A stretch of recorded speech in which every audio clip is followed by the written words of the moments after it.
ഒരു സൂപ്പർ ഫുഡായ മുട്ട കഴിക്കുന്നത് വഴി നമ്മുടെ ശരീരത്തിൽ ഉണ്ടാകുന്ന മാറ്റങ്ങളും, മുട്ട കഴിച്ചാൽ കൊളസ്ട്രോൾ വരുമോ, അതുപോലെ തന്നെ പ്രമേഹം നിയന്ത്രിക്കാൻ മുട്ട കഴിക്കാൻ പറ്റുമോ, അതുപോലെ ഏത് മുട്ടയാണ് നമ്മുടെ ആരോഗ്യത്തിന് ഏറ്റവും നല്ലത് എന്ന് പറയുന്ന ഒരു വീഡിയോ ആണ് ഇന്നത്തത്. പലർക്കും ഉള്ളൊരു തെറ്റിദ്ധാരണയാണല്ലേ മുട്ടയുടെ മഞ്ഞ കഴിച്ചാൽ കൊളസ്ട്രോൾ വരും, അല്ലെങ്കിൽ കൊളസ്ട്രോൾ ഉള്ള ഒരാൾ മുട്ടയുടെ മഞ്ഞ കഴിക്കാൻ പാടില്ല എന്നുള്ളത്. എന്നാൽ സയന്റിഫിക്കലി ഇത് വെറും തെറ്റായ ഒരു ധാരണ മാത്രമാണ്. എന്നാൽ ഈ മുട്ടയുടെ മഞ്ഞയിലാണ് എല്ലാത്തരം വൈറ്റമിനുകളും അതുപോലെ തന്നെ റെയർ ആയിട്ടുള്ള ന്യൂട്രിയൻസും മിനറൽസും അടങ്ങിയിരിക്കുന്നത്.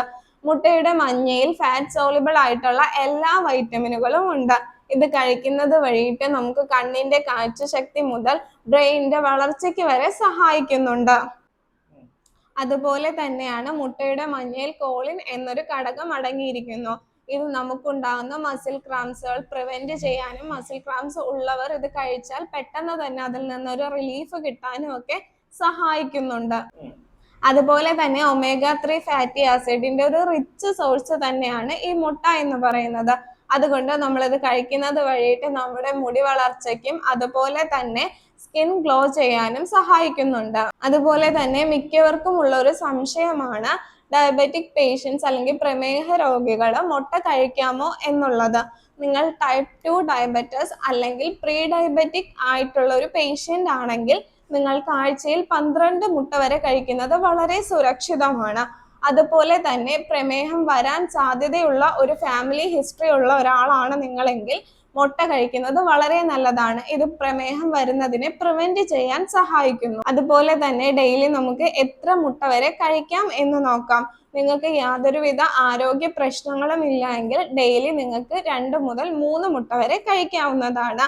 അതുപോലെ മുട്ട എങ്ങനെ കഴിക്കണം എന്നും എല്ലാവർക്കും ഉള്ളൊരു സംശയമാണല്ലേ. മുട്ട നമ്മൾ കഴിക്കുമ്പോൾ ഒരിക്കലും ഓവർ കുക്ക് ചെയ്ത് കഴിക്കാൻ പാടില്ല. ഓവർ കുക്ക് ചെയ്യുന്നത് വഴിയിട്ട് ഇതിന്റെ പ്രോട്ടീന്റെ അളവ് കുറയാനുള്ള സാധ്യത വളരെ കൂടുതലാണ്. നമ്മൾ മുട്ട എപ്പോഴും കഴിക്കുമ്പോൾ ഹാഫ് ബോയിൽ ചെയ്ത മുട്ടയാണ് ആരോഗ്യത്തിന് വളരെ നല്ലത്. അതുപോലെ തന്നെ മിക്കവരിലും കണ്ടുവരുന്ന ഒരു തെറ്റിദ്ധാരണയാണ് ഓംലേറ്റ് അല്ലെങ്കിൽ ബുൾസൈ പോലുള്ളത് ഉണ്ടാക്കി കഴിക്കുന്നത്. ഇങ്ങനെ കഴിക്കുന്നത് വഴിയിട്ട് ഇതിനകത്തുള്ള ഫാറ്റിന്റെ അളവ് കൂടുകയും അത് നമുക്ക് ആരോഗ്യ പ്രശ്നങ്ങൾ ഉണ്ടാക്കാനുള്ള സാധ്യത ഉണ്ടാവുകയും ചെയ്യുന്നു. അടുത്തത് ഏത് മുട്ടയാണ് നമ്മുടെ ആരോഗ്യത്തിന് കൂടുതൽ നല്ലത് എന്ന് നോക്കാം. നമ്മുടെ നാട്ടിൻപുറങ്ങളിലെല്ലാം എല്ലാവരും പറയുന്നതാണ്, അതായത് ഒരു കാടമുട്ട കഴിച്ചാൽ 4 കോഴിമുട്ടയ്ക്ക് സമമാണ്. അതുപോലെ തന്നെ ലങ് ഇൻഫെക്ഷൻസ്, പെട്ടെന്നുണ്ടാകുന്ന ചുമ ഒക്കെ പ്രിവെന്റ് ചെയ്യാൻ ഈ കാടമുട്ട കഴിക്കാം എന്നുള്ളത്. എന്നാൽ ഇത് സയന്റിഫിക്കലി പ്രൂവ്ഡ് ആയിട്ടുള്ള ഒരു കാര്യമല്ല. ഇത് തികച്ചും ഒരു തെറ്റിദ്ധാരണ മാത്രമാണ്. കാടമുട്ടയിൽ ധാരാളം മിനറൽസും അതുപോലെ തന്നെ വൈറ്റമിൻസും അടങ്ങിയിട്ടുണ്ട് എന്നുള്ളത് ശരിയാണ്. എന്നാൽ ഈ പറഞ്ഞ ആരോഗ്യ പ്രശ്നങ്ങൾ പ്രിവെന്റ് ചെയ്യാൻ വേണ്ടിയിട്ട് കാടമുട്ടയ്ക്ക് സാധിക്കില്ല. അതുപോലെ കാടമുട്ടയിൽ ധാരാളം ഫാറ്റി ആസിഡ്സ് ഉള്ളത് കൊണ്ട് തന്നെ നമ്മുടെ ഹൃദയത്തിന്റെ ആരോഗ്യത്തെ മെച്ചപ്പെടുത്താൻ ഇത് സഹായിക്കുന്നുണ്ട്. അതുപോലെ 60% വരെ ഇതിനകത്തുള്ള കൊളസ്ട്രോൾ എന്ന് പറയുന്നത് ഗുഡാണ്. അതുകൊണ്ട് നമ്മുടെ ശരീരത്തിന് ഇത് വളരെ നല്ലതാണ്. അതുപോലെ തന്നെ അയണിന്റെ ഒരു സോഴ്സ് കൂടെയാണ് ഈ കാടമുട്ട എന്ന് പറയുന്നത്. അതുകൊണ്ട് നമുക്ക് അനീമിയ ഉള്ളവർക്കൊക്കെ ധാരാളം കഴിക്കാവുന്നതും, അനീമിയ പ്രിവെന്റ് ചെയ്യാനും ഹീമോഗ്ലോബിന്റെ അളവ് കൂട്ടാനും ഒക്കെ ഈ കാടമുട്ട നമ്മളെ സഹായിക്കുന്നുണ്ട്.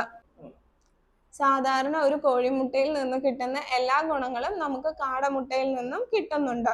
അതുപോലെ പലരിലും ഉള്ള ഒരു തെറ്റിദ്ധാരണയാണ് താറാമുട്ട കഴിക്കുന്നത് വഴിയിട്ട് നമുക്ക് പൈൽസ് നിയന്ത്രിക്കാം, അല്ലെങ്കിൽ പൈൽസ് ഉള്ള ഒരാൾക്ക് താറാമുട്ട കഴിക്കുന്നത് വഴി യാതൊരു കുഴപ്പവും ഉണ്ടാവില്ല, കോഴിമുട്ട കഴിക്കാതിരുന്നാൽ മതി എന്നുള്ളത്.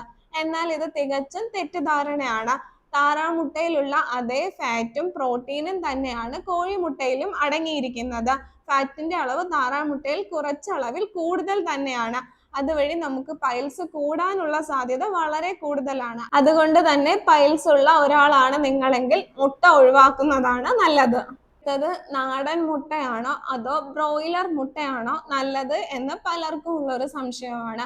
എന്നാൽ നാടൻ മുട്ടയിൽ നമ്മുടെ പ്രകൃതിദത്തമായ ന്യൂട്രിയന്റിന്റെ അളവ് കുറച്ച് രീതിയിൽ കൂടുതലായിരിക്കും. എന്നാൽ ബ്രോയിലർ മുട്ടയിൽ അതിന്റെ അളവ് കുറവായിരിക്കും. എന്നാൽ 2 മുട്ടയിലും പ്രോട്ടീന്റെ അളവും ഫാറ്റിന്റെ അളവും ഒരുപോലെ തന്നെയാണ് ഉള്ളത്.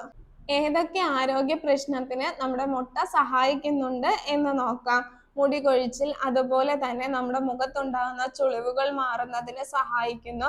അതുപോലെ തന്നെയാണ് നമ്മുടെ എല്ലുകൾക്കുണ്ടാകുന്ന തേയ്മാനം ഒരു പരിധി വരെ നിയന്ത്രിക്കാൻ മുട്ട കഴിക്കുന്നത് വഴിയിട്ട് സാധിക്കുന്നു. അതുപോലെ നിങ്ങൾക്ക് വൈറ്റമിൻ ഡി ഡെഫിഷ്യൻ്റ് ആണ്, വൈറ്റമിൻ സപ്ലിമെന്റ് കഴിക്കുന്ന ഒരാളാണെങ്കിൽ തീർച്ചയായും ഡെയിലി 2 മുട്ട വെച്ചെങ്കിലും നിങ്ങൾ കഴിച്ചിരിക്കണം.